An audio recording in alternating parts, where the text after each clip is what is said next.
Buenos días, mi nombre es Germán Locino, yo soy licenciado en nutrición. Voy a dar la parte nutricional de la cátedra de enfermería del adulto y del adulto mayor junto a DAVE. Esta cátedra o mi parte de la cátedra va a constar de 3 módulos.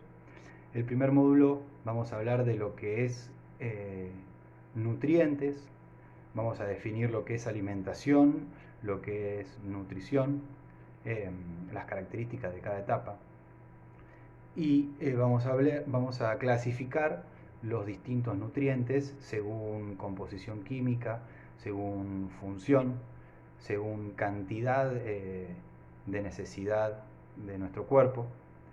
El segundo módulo lo que vamos a ver es tipos de evaluaciones que nosotros podemos hacer a los pacientes.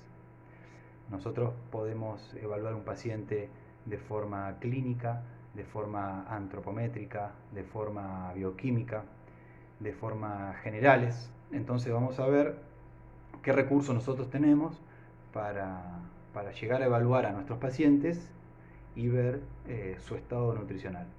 Y en el tercer módulo ya vamos a ver características de la alimentación del hombre y la mujer adulta y adultos mayores, según características físicas, patologías asociadas, eh, diferentes factores que van a llevar a disminuir o a mejorar la nutrición del adulto y del adulto mayor. Para comenzar vamos a definir lo que es un nutriente. Un nutriente es un compuesto químico que nosotros encontramos en los alimentos y que va a tener una función específica en nuestro cuerpo.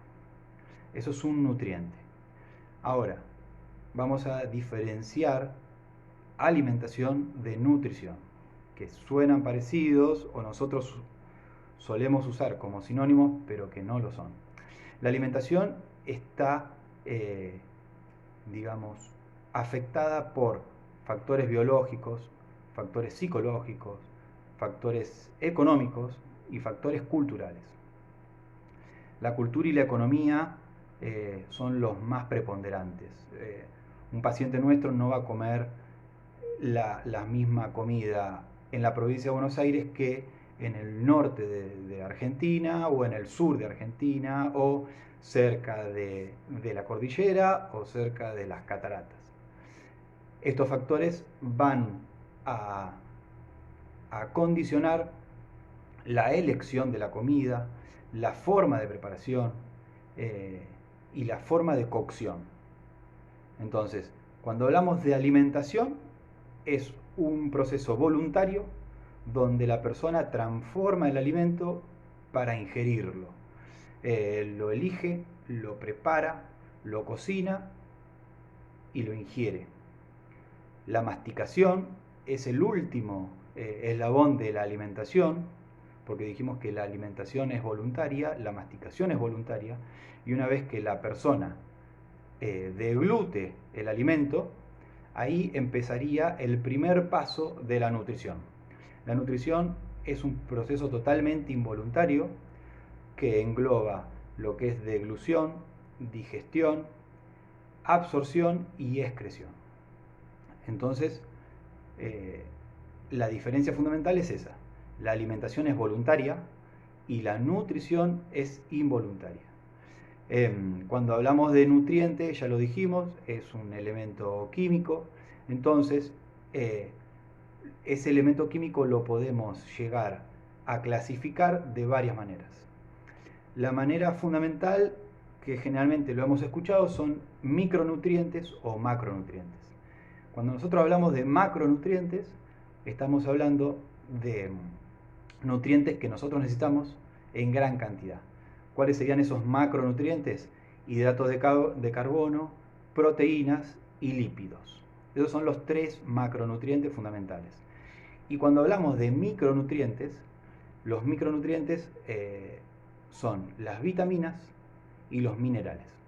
Después tenemos un nutriente que tiene características de nutriente, que es el agua, nutriente fundamental, medio fundamental para todas las reacciones químicas de nuestro cuerpo, que más adelante vamos a ver detalladamente. Como dijimos, dentro de los macronutrientes tenemos hidratos de carbono, proteínas y lípidos. Hidratos de carbono. Funciones de los hidratos de carbono.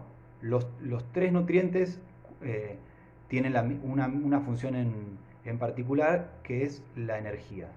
Digamos, todos los nutrientes nos dan energía.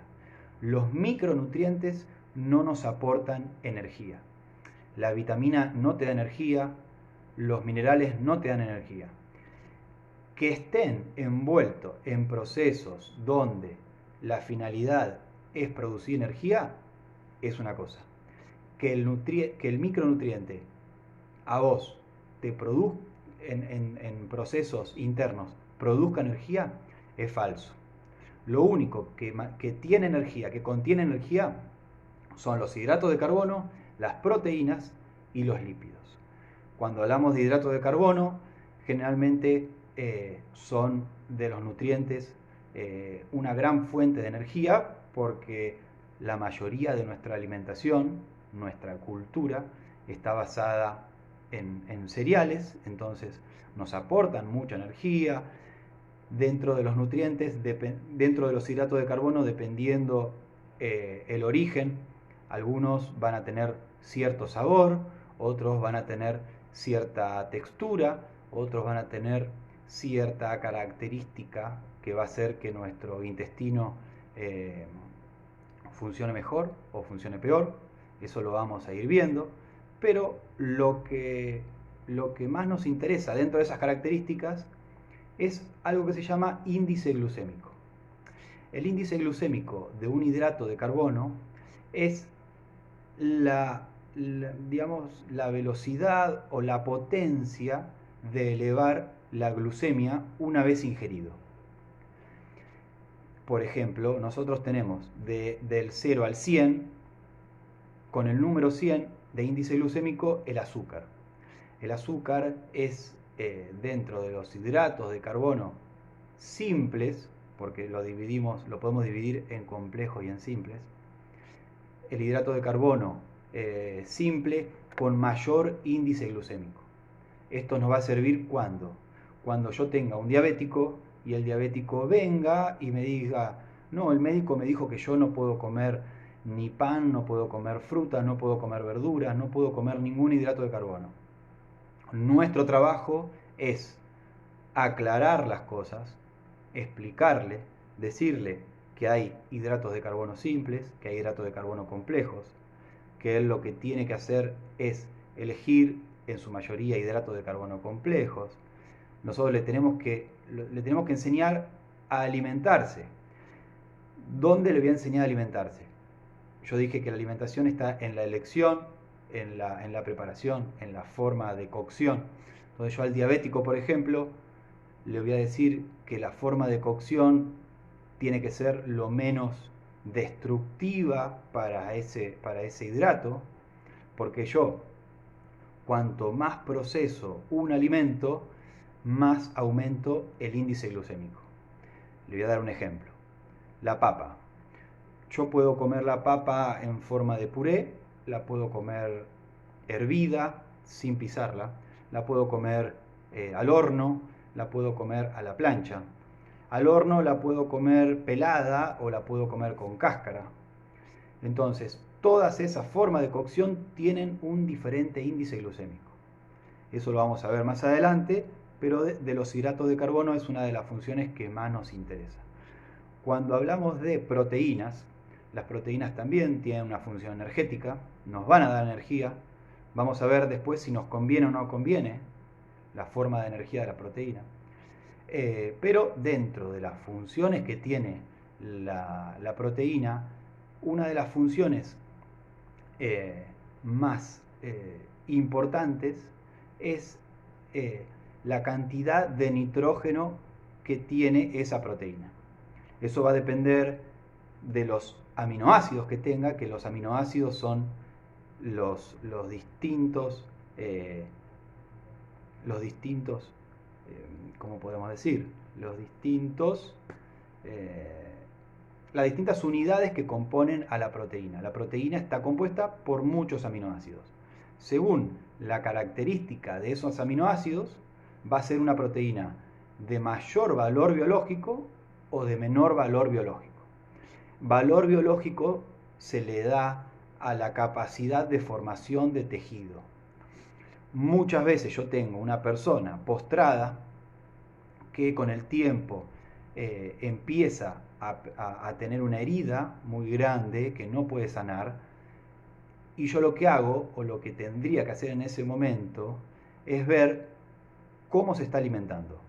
O una persona que viene, una persona diabética que viene con una herida, yo decirle, mire, lo que a usted le convendría es lo que hablamos de los hidratos de carbono, y además, usted está comiendo carne, está comiendo lenteja, está comiendo huevo. Las proteínas se dividen según la calidad de estos hidratos de carbono y del valor biológico, y hay proteínas de mayor valor biológico, que son las que vamos a usar cuando yo tengo que recuperar la masa magra de una persona. Después vamos a ver más a profundidad las proteínas, vamos a ver los alimentos que nos proveen proteínas, pero los que nos tiene que quedar, así como nos quedó de hidratos de carbono el índice glucémico, de las proteínas nos tiene que quedar el valor biológico. Cuando hablamos de lípidos, así que dijimos, macronutrientes, hidratos, proteínas, grasas. Hidratos, proteínas, lípidos. Hidratos de carbono ya lo vimos, proteínas ya lo vimos. Los lípidos lo vamos a dividir en origen animal u origen vegetal. Los lípidos de origen animal generalmente son sólidos a temperatura ambiente. Un ejemplo, la grasa vacuna. La grasa que la vemos en la manteca o que la vemos en cierta cantidad en la crema.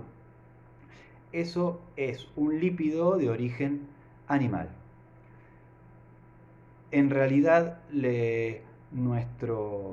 nuestra necesidad de consumo de grasa es muy baja. Lamentablemente, nuestra ingesta es muy alta. Ahí tenemos otro consejo para la gente cuando viene a vernos. La gente confunde lo que es grasa con aceite o lo que es aceite con grasa. Entonces nosotros vamos a saber que una cosa es de origen animal y una cosa es de origen vegetal. Junto o parte de esa grasa tenemos el colesterol. Como todos sabemos, el colesterol tiene una función en el cuerpo. Nuestro consumo de colesterol tiene que ser entre 150 a 180 miligramos por día. Si es cercano a 100, no habría problema. Nuestro cuerpo necesita colesterol, pero como dijimos, nuestro consumo es excesivo. A comparación del aceite, el aceite es de origen vegetal. ¿Qué aceites conocemos o qué aceites tenemos mayor uso? Aceite de maíz, aceite de oliva, aceite de canola, aceite de girasol. Los que más usamos son maíz y girasol. Últimamente hay mucho consumo o un consumo mayor de oliva. El aceite de canola está empezando a entrar en el mercado, lo que es muy bueno. ¿Por qué es muy bueno? Porque dentro del aceite nosotros tenemos ácidos grasos que son esenciales. Esenciales quiere decir que lo necesitamos, que nuestro cuerpo lo necesita, pero que no lo produce, entonces necesitamos adquirirlos. Así como te dije que de colesterol nosotros necesitamos cierta cantidad, de ácidos grasos esenciales también necesitamos cierta cantidad. Estos ácidos grasos esenciales se dividen en omega 3, omega 6, omega 9. Los omega 9 los encontramos en muchos más alimentos de nuestro consumo habitual. Los omega 6 y los omega 3 los encontramos en lo que son pescados, lo que es el oliva o el aceite de oliva, lo que son los frutos secos. algunas semillas, por ejemplo la chía. La chía es un excelente recurso de omega 3. Pero bueno, ahí está parte de nuestra función, en hacer educación alimentaria, en modificar la alimentación de las personas según la necesidad, según lo que nosotros veamos eh, en el lugar donde estemos trabajando. Em, por ahora nos vamos a quedar ahí, nos vamos a quedar en estos temas, en alimentación, nutrición, hidrato de carbono, proteínas y lípidos. Yo les voy a adjuntar un PowerPoint con unas preguntas finales para un trabajo, eh, y les voy a poner la fecha de entrega. Como me dijo Dave, ustedes se manejan en grupos de 3, de 4, eso no va a haber problema por el momento. Quizás a futuro haya algunos trabajos que sean individuales, así tenemos una nota más individualizada para el momento de rendir. Durante la semana no va a haber problema de cualquier pregunta, cualquier cuestionamiento. Eh, Estaría muy bueno que también me propongan temas. Digamos, la cátedra fue variando según temas también que diferentes chicas los años anteriores fueron proponiendo, así que eso no hay ningún problema. Y para cualquier consulta le voy a dejar mi mail para que estemos en contacto. Bueno, un beso grande y nos vemos pronto. Hasta luego.